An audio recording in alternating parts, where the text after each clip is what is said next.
What's up, everybody? It's Tuesday. So, you know what that means? Means it's time for another episode of The Life of an Entrepreneur. I'm excited today to speak to our guest. And as I say every week, share this, buckle up, get ready to be inspired, get ready to get some information that will be useful for you as you go on your journey and as you live your life of an entrepreneur. So get your pen and paper if you're a pen and paper person, get out your notes, electronic notes if you're an electronic notepad person, and let's get into this episode of The Life of an Entrepreneur. You know, I say this all the time. Life in and of itself is a journey. The life of an entrepreneur is a journey. And these episodes are designed with you in mind to give you something that will allow you to traverse this journey in a way that's going to be successful for you. So, buckle up. Let's go. Let's get into this episode of The Life of an Entrepreneur.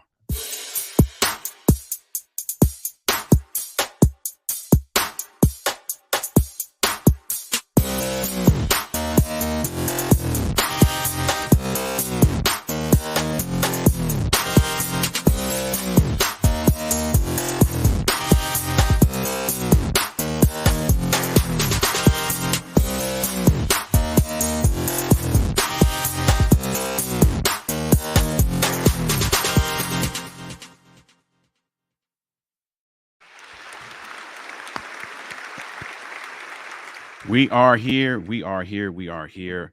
I am your host of this show, The Life of an Entrepreneur. My name is Oliver Marcel.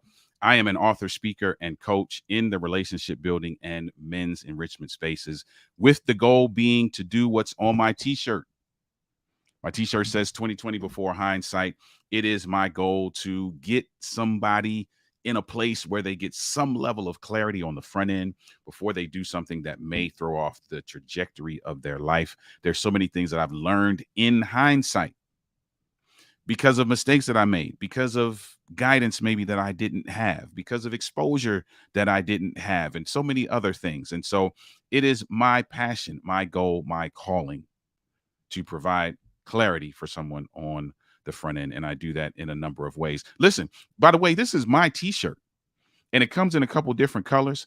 In the description of wherever you might be watching this video, if you would love to support me and I would love for you to support me, you can grab a t-shirt by going to the link that is in the description. Listen, we have a great show today. If you're just seeing this for the first time, this is a show where entrepreneurs come and share their journey. They give us tips, they give us advice, they give us insight, and they inspire us with their story. Because on this life of an entrepreneur, you need inspiration. Inspiration is vital. And so that's what this show is all about. Make sure you check out the other episodes. They are on LinkedIn and on YouTube and on Facebook. And so you have opportunities to meet with some phenomenal individuals that are in all different industries that are just doing their thing to inspire others as they go through their life of an entrepreneur. So that's what this show is about. Listen, for just a few minutes, I just want to talk about inspiration. You just heard me say that word just now, inspiration. Now, as an entrepreneur, yes, there are some specific goals that we have in mind. There are financial goals that we have in mind. There are business goals that we have in mind. There are logistical goals that we have in mind. There are so many different goals that we have that are related to building a business, moving the needle in that business, and being able to check the box that says we were successful. In all of that, pursuit, here's something I need you to be mindful of. In all of that pursuit, I want you to make sure that you are also being an inspiration to others. It is so important. Often we get, well, you know what? I'm not going to talk about we because I don't want to rope you into this. I'll talk about myself. Often I get so nose down in what I'm doing and trying to make this work and moving this puzzle piece and doing this type of thing here and trying to make all these different things gel together that I sometimes fail to provide inspiration to someone else who's on the journey. And I believe that we, as a community of entrepreneurs, and I hope that you're in a community, that it's important that we are providing inspiration to others. Inspiration could be as simple as sharing a win. Inspiration could be as simple as sharing a lesson. Inspiration could be as simple as lending a helping hand or just having a conversation so that somebody else knows that they're not on this life of an entrepreneur, on this journey, that they're not by themselves. So it's important that you are providing inspiration. Now, as it relates to being in a community that provides inspiration, you all know that watch this show that I talk heavily about Love Entrepreneurs. And Love Entrepreneurs is a group of individuals, business owners, a fellowship of people that are about the business of helping ordinary people build extraordinary businesses. If you're looking for inspiration, if you're looking to give inspiration, because it's not about just getting inspiration, it's about giving inspiration. If you're looking for a place where you can share and you can also be poured into, Love Entrepreneurs is the place to be. Love Entrepreneurs has a signature dish called the Big Fix. We're going to talk about that a little bit later after we get our guest in here, but I want to leave that with you. It's nothing super profound, nothing super heavy. It's literally that in your pursuit of business excellence, make sure that you are taking some time to inspire other people. That's it. That's all I have to say. Nothing elaborate. Make sure that you are providing inspiration. There's a verse in the Bible. Those of you who know me know that I'm a man of faith, that says it is better to give than to receive. So in all that you're trying to get, and that's fine, you should be trying to get, but in all that you're trying to get, make sure that you give. We got Juan Lee in the house today. Juan Lee, thank you for being here. Juan Lee says good morning.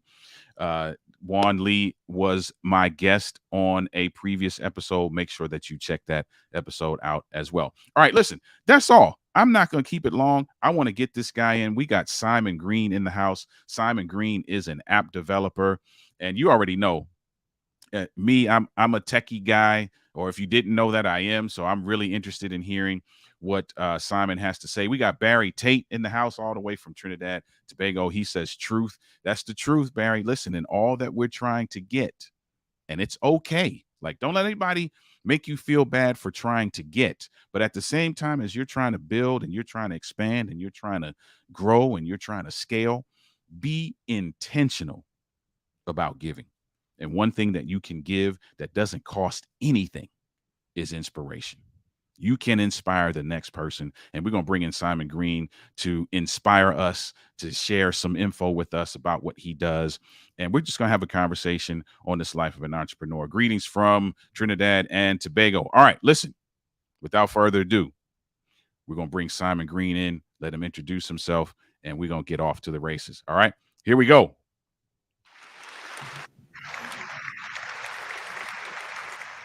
Welcome, Simon Greene. Thank you for being here. I appreciate you taking some time out to be my guest. How are you?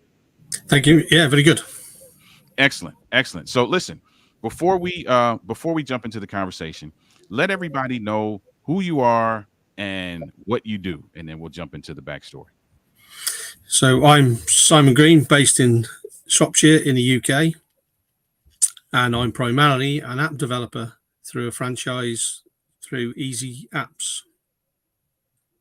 Nice, Easy Apps, and we've had some conversations, Simon and I, and some others about some things that are going to come down the road in the way of app development. And so we're going to get into a little bit about that and what you do. And here's the thing, Simon, there are a ton of app developers, right? But there's something that you do and the way that you do it and the feasibility in terms of financial investment that makes you stand out a little bit. And we'll talk about that in a little bit. We got Tom Bennett in the house. Tom Bennett says, be authentic.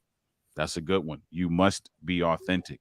And you got to be authentic when you're giving. right? Because sometimes what we do, we give to get.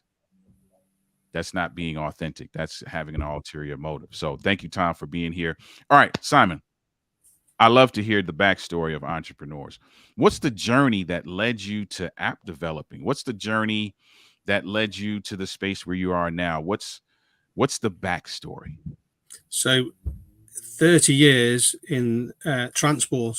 So HGV driver, transport manager, and all that. And I just wanted something to go into digital space.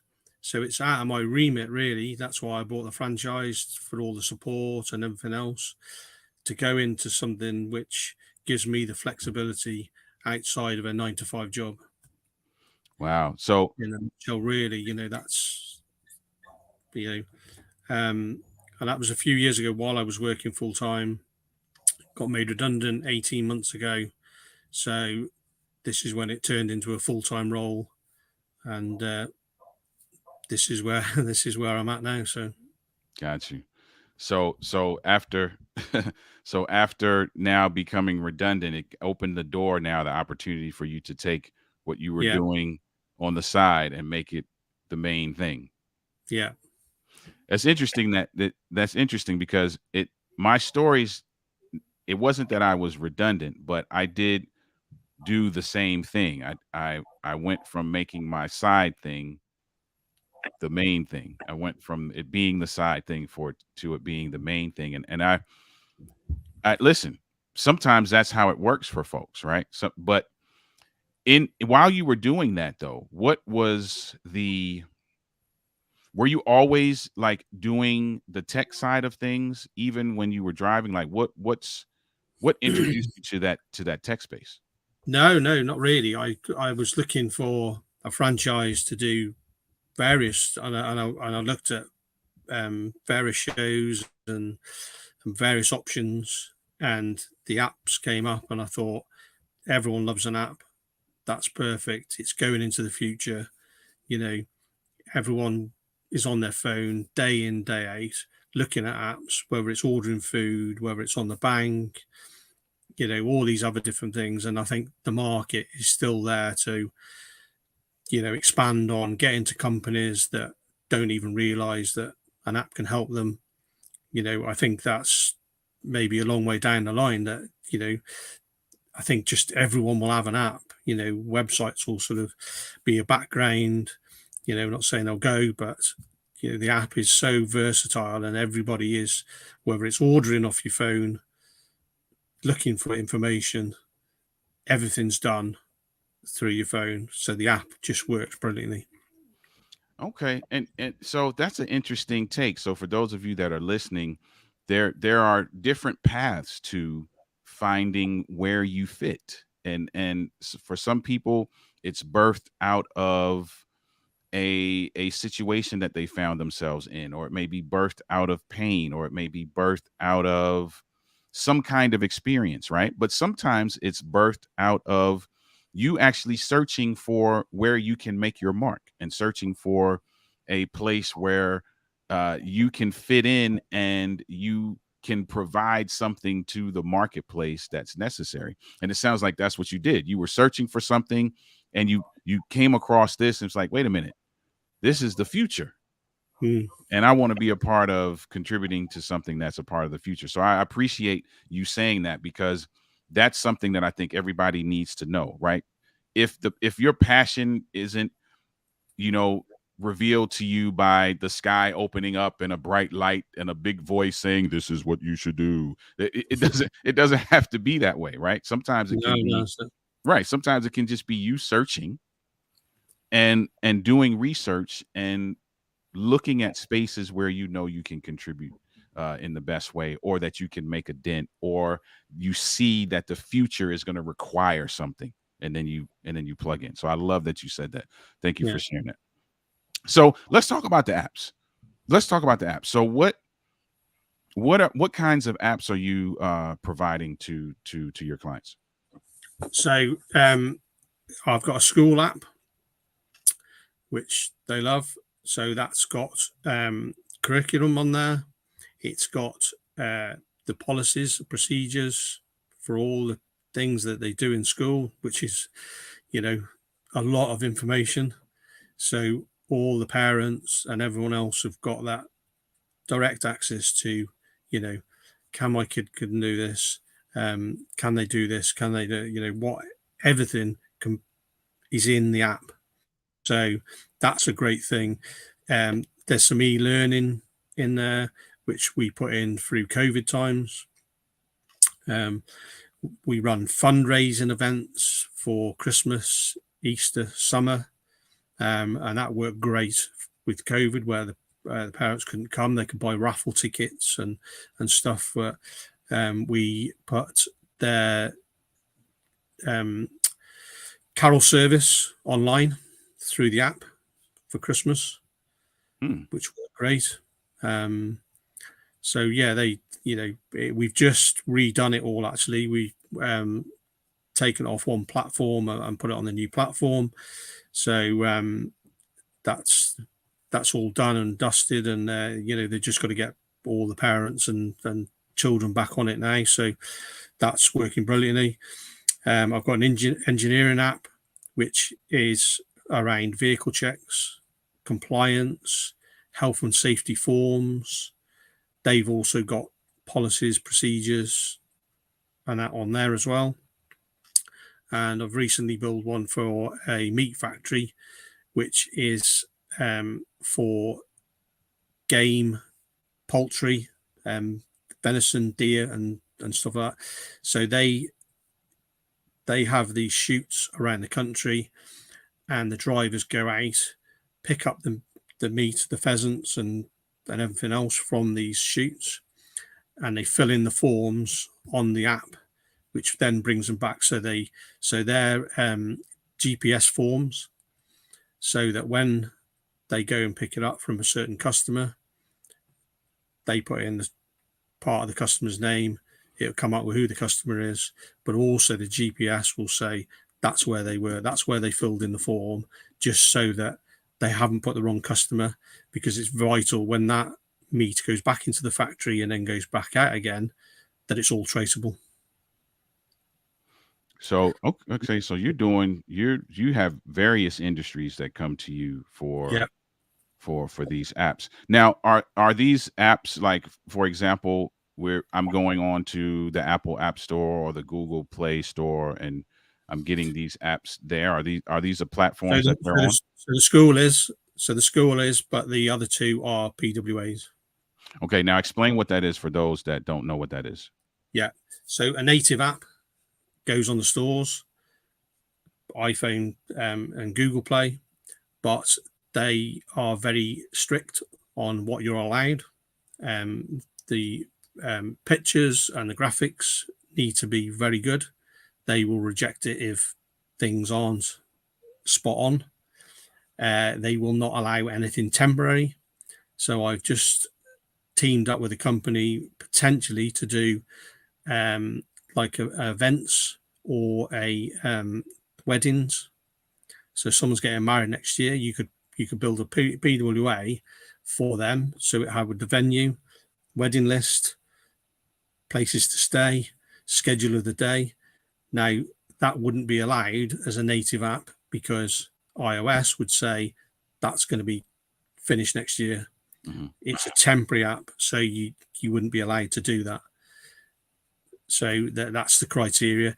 With iPhone, the customer has to have a developer account at $99 a year. Google Play is only $25, and that can be under my account anyway. But obviously a PWA, there's no licensing. It goes down as a web link. It's still downloadable to your phone, but obviously they work out cheaper, and you don't really lose much functionality. So a lot of people you will see go into, some big companies out there. Uber have got one, BMW have got one as a PWA version.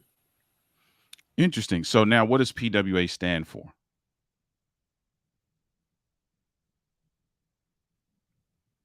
I think we might have lost Simon. So we'll wait for his connection to come back in. But that's good information for those of you who are thinking Yeah, about back on me. getting apps. Okay, Simon, you back? Can you hear me? Yeah, I'm back. Yeah, Okay, yeah, cool. yeah. I can hear you. I was just saying that first of all, tell us what PWA stands for. Progressive web app. Progressive web app. And so what I was saying when we lost you for a second is that for those of you who are thinking about jumping into getting an app, apps are good for any industry, coaches, whatever you're in. An app is a great tool to have in your arsenal. And if you weren't aware, now you are aware that there are two ways you can go about that. You can get on the platforms. You can also get on what's called a PWA app. And those apps are apps that still can be downloadable, but they're web based. Am I correct about that? Yeah, yeah, yeah. Okay. We got Kanik. We got Kanik in the house. Kanik is in this space too with web development. And yes, he is an app developer. Simon is an app developer that creates apps that can be both native apps that are on iOS and Android, and also what's called PWA apps that are web-based apps that are still downloadable. You may lose a feature or two, if I'm understanding correctly, Simon. With Yeah, the there's PWA. functionalities but there's little functionalities that are different. But if you want to attract customers from a wide audience, you need to be on the stores. Okay, If it's almost, if if you're a coach and you want to give it to your people you're coaching, they can hand it out to other people. So, but you're not going to be found in the big wide world, as I got you. said. So, So with the yeah, PWA apps, you're more you have to do more legwork in terms of yeah, marketing it and getting it in yeah, front of people. yeah. Got you. Okay. Now, what's the advantage? I would imagine there's a financial advantage to the PWA um, over the native app, and I'm just guessing. Or Yeah, is there a financial advantage? Is it yeah. cheaper to do one or the other? They're a lot cheaper. Okay, so the Start a lot, PWA. start a lot. Yeah, Gotcha. because you haven't got to go through. I haven't got to get the developers to put the details through and get it onto the stores, which is quite hard in times where they reject stuff. They might say, your picture quality isn't good enough. Um, like I said, temporary ones you're not allowed. So there's all these different criteria. The customer has got to get their Apple developer account set up Mhm. before that can go through. There's all these different bits and pieces, bolt-ons that PWAs haven't got that. You know, quicker version. Right. And that's so. Okay. And so full transparency for those that are watching, I've seen Simon is developing something for Love Entrepreneurs, and I got to take a kind of sneak peek at the back end of what that's looking like as it comes together, and I love the functionality, even though it's not native, right? In terms of it's not being iOS, so I think that there's an option there that maybe people didn't know existed. That, hey man, I don't have everything I need to get on Apple, so I'm just going to hang this up and I'm just going to forget about it. But there's a way that you can still do that, still build community around what you're doing, and still have something that's at your community's fingertips, going the PWA route. I love that. I love that. Kanik said, "Awesome. Need his contact." So Kanik, well, I'm gonna put up an email in a little bit, and the email is under his name as well. That's the best way to contact him. Kanik says people are always asking me if I do apps, and I don't. So that's a connection right there, Simon. Kanik is an Yeah, outstanding web developer, among other things, but outstanding. So that's a definite connection that we can make. I'll do something on LinkedIn to connect both of you as well, so you guys can have a conversation. Um, so now let's shift a little bit, because This is a Love Entrepreneurs sponsored uh, show here, and at Love Entrepreneurs, they're very big on helping ordinary people build extraordinary businesses, and we use the big fix to do that. And you did a big fix, right? Yeah. So I want to talk about your big fix experience as it relates to the app development space and what you got out of that. But first, before we do that, I just want to play just a quick promo from one of our friends, Lola, talking about her experience with the Big Fix. And as soon as that is done, we'll be right back with Simon. Hello, everyone. My name is Lola, entrepreneur and proud manager at Lola's Bakes and Triple O Homes. I've been with Love Entrepreneur for about a few months now, and I've really enjoyed it. I'll say it's a group of like-minded individuals that really care deeply about each other and care about each other's businesses. My two businesses have undergone the Big Fix, and it was very informative. I learned a lot. It was, caring people that really, and knowledgeable people that helped me analyze my business and took away the tunnel vision. So if you're looking for a networking environment, group of like-minded individuals where you can grow, you can learn, and you can share, you can freely share, I would recommend Love Entrepreneurs. Come try it out. Take care. Bye.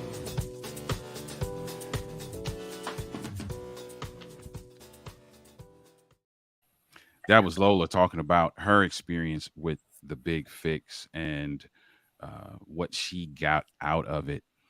I want to talk to you briefly, and Kanik says thank you. We'll make sure that you guys can get connected. I want to talk briefly about your experience with the Big Fix. Now, this is something that you've been doing for a little bit, and so you've already been off to the races, so to speak, in terms of what you're doing. You have clients under your belt and that kind of thing. But coming to the Big Fix, what did that do for you? What did you get out of it? What was your experience like with the Big Fix? So it gave me some great ideas, and one of them was getting that message across. Really, the message that when I'm networking, probably not from being a sales background, of what the features do, what it's going to help, how it's going to help them, how it's going to help your business, and sort of working on that message to really hit home that you need an app. The features are going to work for you, and this is how you've got to get into someone's mind so quick. And I think I was struggling with that, and that's where the Big Fix sort of helped me to say, keep it short and sweet, but get that message right. And people are starting to pick up on that now. So That's awesome. That's awesome. And I sat in on so for those of you who are not familiar with what the Big Fix is, let me talk about that just for a moment. The Big Fix, think mastermind, where you're sitting in the hot seat. So for the Big Fix, what you do is you present your vision for your business. You present any pain points that you may have. You present you can just come in and say, I have no idea. I know what I want to start, but I don't know where to begin, right? And it from all walks of business life, from the person who just has an idea to the person who's been in business for 20 years, comes to the table, lays everything out on the table, and the group then asks them question after question after question to make sure they have clarity, and then goes into breakout rooms where the goal is to come back with a plethora of ideas and suggestions. They come back with that group of that suggestions. You get a detailed report with all of those suggestions, and then you have two options. One option, you can take that report, go forth and be great, implement wherever you can implement. The second option is that you can actually get with a team of individuals, an implementation team within Love Entrepreneurs that can help you begin to implement these things as well through a business development program.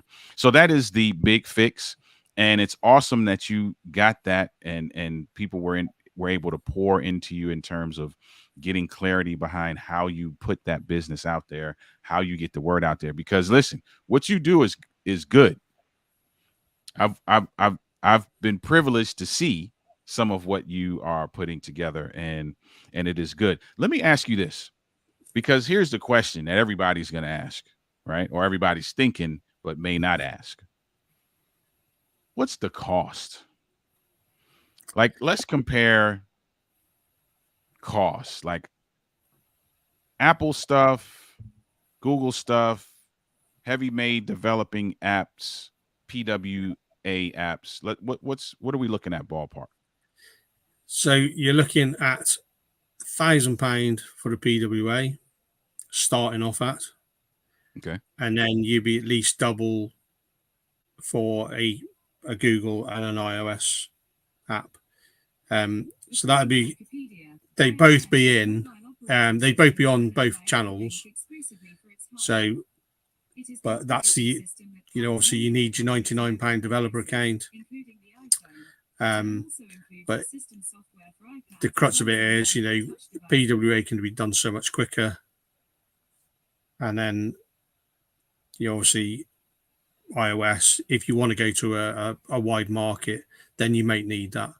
But PWAs are getting so developed now into, big companies like I said before, Uber, BMW, one of the big coffee places have got it. So, they're not losing any functionality. So, they love them. So, okay. So we're looking at starting off, and yes, Kanik said curious about price too. Yes, you are based in the UK, correct? yeah. So we're looking at £1,000, and we can do the conversion for those of us who are in the United States, starting out for a PWA app, and double that starting out for a native app. Now, let me just pause here just to say that is a significant cost difference to some of what is out there. There have been apps that you see are developed for 8,000 and 10,000 and 15,000 and 20,000. Simon is saying that starting, because it depends on obviously what your needs are, and there's also some monthly maintenance fees as well. But starting off for the creation could be as low as £1,000 for a PWA app, and as low as £2,000 for a native app. Is that correct? Yeah.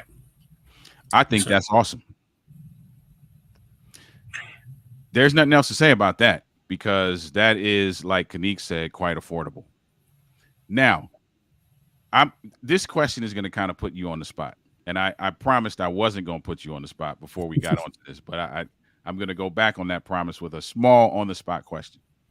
Why is it so affordable? Because the development team have already put the pieces together, which is part of the franchise that I paid for. So I put my money into the technology to build these apps cheaper for other people. Okay. So the technology, so the platform, in terms of like how you work with the APIs and all that kind of thing, that's already put in place. Yeah. So because the machine is already there, you can save some cost on production, because the machine is already there for the production to take place. Yeah. Okay. I love it. Now, I knew that, Simon, because we already talked, but I just wanted to put that out there just for those that are listening, because that's sometimes a question that people will ask. Okay, somebody told me it's going to cost $15,000 for this app, and I just watched this guy on Life of an Entrepreneur say that it's going to cost $2,000. Like, how is that possible? And so I just wanted to have you say that so people would understand what that looks like. Kanik said makes sense. Yeah. Makes sense. That incorporates probably 50 features. Okay. That's good to know. So you're not losing.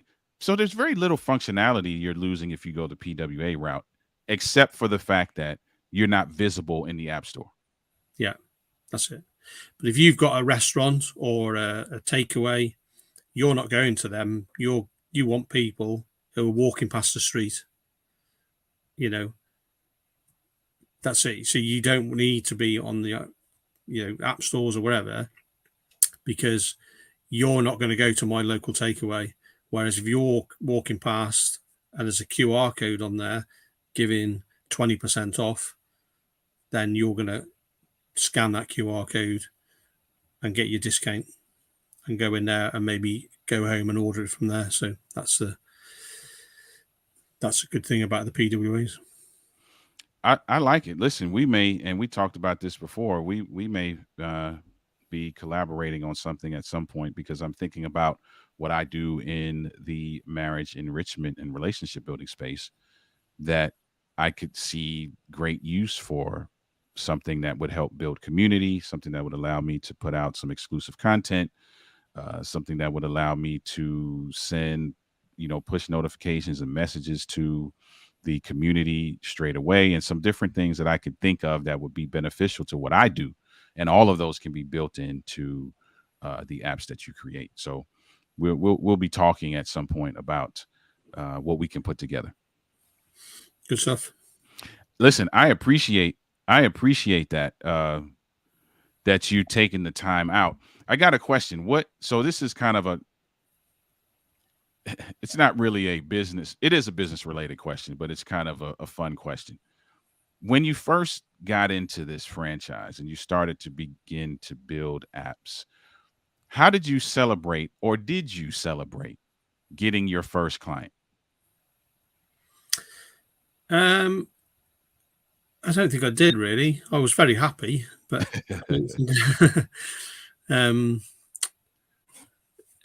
yeah, I can't remember going overboard. So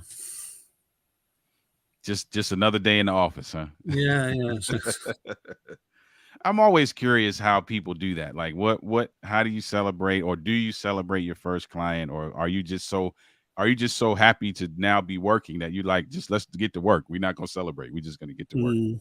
Yeah, so I think that. So I love it. I love it. And now, so how long have you been creating apps for folks? How long have you been doing this? So, like I said, I brought it 4 years ago. Working full time just was never happening, and it's only really in the last 2 years. So I was on furlough, which whether you know about it, in the UK for COVID. Mm-hmm. So and obviously then made redundant. So then that gave me the time to really sort of get involved in the networking and really trying to get out there and sell the product really. So just under 2 years. That's awesome. And in that time, you've garnered some clients, and now through the Love Entrepreneur space, based on some conversations that I've been privy to, it looks like there'll be some more clients coming down the pipeline as well. So congratulations to you on taking that chance on yourself, and it looks like it's paying off. Yeah. That is awesome, man. That's awesome. Listen, I got a couple more things before I let you go. I won't keep you too long. First thing I want to get from you is some advice. So for those, and I want to get advice for two types of people. The first group of people are people who are looking to make a move. They want to make a move into the entrepreneurship space, and maybe they're like what you were, and they were in the corporate space and maybe looking at redundancy or looking at a change in the corporate space, and are not sure about making the leap. So give some advice to those people. And then for those of us who are already in this entrepreneurial journey, give some advice to those people on how they can continue to persevere and keep going. So to the first people, I would say go for it. It is nerve-wracking, and I know people that have done it probably without being redundant. So I suppose that just gave me the kick. But I probably could have stayed in space and probably just got a job. Everyone was crying out for drivers, transport managers, and everything else. So that's the thing. So it probably wasn't too much of a gamble. And when people sort of realize that you can do that jump without too much of a gamble, and if you've got experience in a certain field, and contacts, whatever field it be in, I would say just go for it, because it's so much.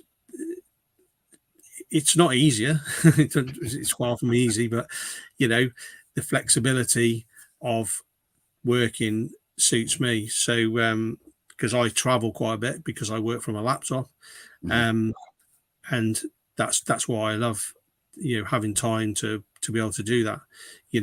At times I'm still on the laptop 10, 11, 12 o'clock at night, but if I've got time with the kids, grandkids in the daytime, then you're not doing that 9 to 5 where so that's the first part. And potentially maybe look at technology that I've looked at. There's a lot of different things out there, and there's a lot of people doing the business coach if you came from that sort of line of work. So there's a lot of people now, certainly with COVID, that are working online, isn't there? In every space, so not just business coaching. It's so flexible. I was looking at a job advert yesterday, and this company saying that we are totally remote. No one goes to an office. We haven't got an office, so you got these hybrid roles, but this company was completely remote. Do your job, you'll get paid. That's it. Because we have so much technology behind what we do nowadays that people know whether we're working or not, aren't we? And if you're selling, then if you're not selling, you're out. So that's they're great jobs, if you can get them. So go for it.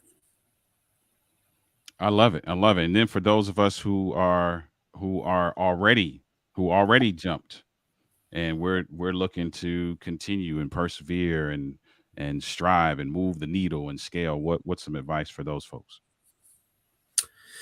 Yeah, just keep on and join the groups like Love Entrepreneurs and get the advice from others. It's crucial that you carry on growing that network and being part of a team, isn't it, really, so that you can help others and collaborate and keep on making them connections and growing that network, so that you can give opportunities, give people something back. So and I work on referrals all the time. I paired 3 or 4 people up this morning, so and I think it's great because they will appreciate that I've took the time to say, hey, this person and this person, you need to have a chat because you're in the same industry. You're not paired at the moment, and I think there's some good synergy between yourselves. So I love it.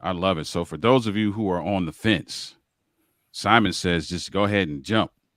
Go ahead and get out there, begin this life of an entrepreneur. For those of us who are already in the space, make sure that you are intentional about networking and about being in a mindset of service in the way of referrals and connecting people and things of that nature that can help build community and help not only push you further, but help push somebody else further as well. I love that. That is awesome. That's awesome. Listen, Simon, last thing, how can we get a hold of you? What's the best way to get in touch with you? We've been talking about apps today. We've opened some eyes, hopefully, for some folks who are like, man, I thought this was going to cost me $40,000, but it doesn't look like it's going to cost me that much. I need to figure out what the next step is. How do they get in contact with you? So email address is under my name down there. Obviously, you can go to easyapps.com/sgreene, or find me or link with me on LinkedIn. All right. Make sure that you're connecting with Simon whether it is through email or through LinkedIn. Kanique, I will make sure that you and Simon get connected so that you guys can have a conversation as well. Simon, again, thank you. Thank you for your time. Thank you for being a part of this show and for sharing this information with us. I really, really appreciate it. Kanique said, we'll check you out. Excellent, excellent, excellent. So, listen, Simon, I don't want you to go anywhere. I'm going to put you backstage just Okay. for a moment because I want to say a few words to you before we leave. I'm just going Thank to you. wrap up the show and I'll see you shortly. But thank you again for your time. Cheers. Thank you. That was Simon Greene. Simon Greene is an app developer, and he is doing this work at a fraction of what you might have thought the cost would be, still allowing you to get the functionality that you need, whether it be a native app or a PWA, which is a web-based app. So make sure that you are connecting with Simon to explore the option of adding an app to your arsenal, to your business arsenal. So many people are using apps now to create community, to put out exclusive content, to just be able to share in real time with the folks that are the closest to them, the folk that are their closest and most avid supporters. So make sure that you are reaching out to him. Also, all the way back to the beginning, be an inspiration to someone.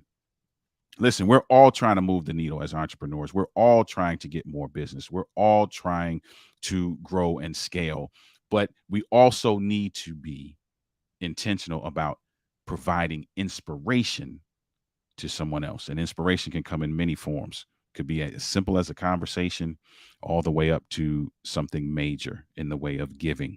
But it is better to give than it is to receive. So in all of your getting, be sure to give. This was another episode of The Life of an Entrepreneur. Thank you to those of you that are in the comments. I saw Kanique, I saw Tom, I saw Juan Lee, I saw Barry, I believe, at one point. Thank you for those of you that watched live. For those of you that are watching the replay, make sure you comment. Let us know that you're watching us in the replay. This is The Life of an Entrepreneur, brought to you by Love Entrepreneurs, which is a fellowship, a business fellowship that is created to help ordinary people build extraordinary businesses using a signature dish called the Big Fix. If you want to sit in on a Big Fix, let me know. Give me your information. I will make sure that you are invited to sit in on a Big Fix. If you want to be in the hot seat and you want to get a plethora of ideas for your business, let me know about that as well. And I'll make sure that that happens for you also. Listen, I say this all the time. This is a journey. We need to be able to enjoy the journey. Part of enjoying the journey is being part of a great community. Part of enjoying the journey is listening to individuals that can inspire you to keep going. Part of the journey, enjoying the journey, is you then in turn inspiring others to stay on this journey. That's what I have for you. I'm Oliver Marcel, your host. This has been another episode of The Life of an Entrepreneur. We'll see you next week.